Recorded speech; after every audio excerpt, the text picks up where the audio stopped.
As our gun control debate rages, I've been listening to a lot of liberal talkers, and they keep mentioning Japan. They got tighter gun controls, less gun violence. So I looked up Japan and began to read about the people and maybe what some of their secrets were. And I came across a shocking discovery, which was that the number one cause of death in Japan by accidents is the bathtub. I mean, it's crazy. They have 2 times more bathtub deaths than they do car accident deaths.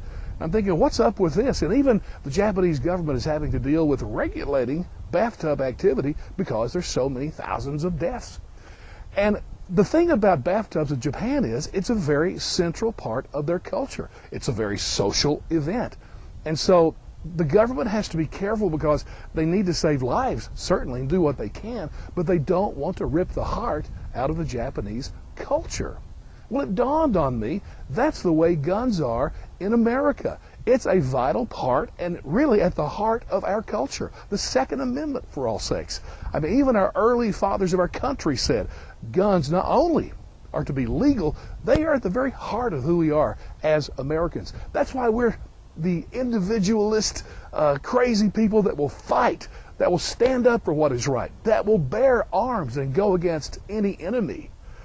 So if you want to look at Europe, I hear about Europe, France, and England, and the rest. Might I remind you that in World War II, when Germany attacked France, they surrendered in, 3 days. Might I also remind you what country came sweeping in and was the leader in overthrowing what was the greatest threat to the world of tyranny and oppression that we've ever known, with Hitler and the rest? It was our people. And by the way, my dad was a part of the Normandy invasion. On his discharge papers, it says he was a sharpshooter, but we all know he was a sharpshooter before he ever went to the Army. He was raised with guns. Again, it's a part of us.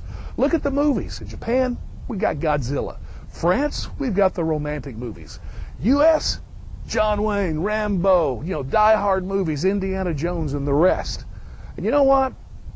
The bad thing about a gun culture is very simple. It's this. It produces, on occasion, on a rare occasion, it will produce an Al Capone, or worse even, an Adam Lanza.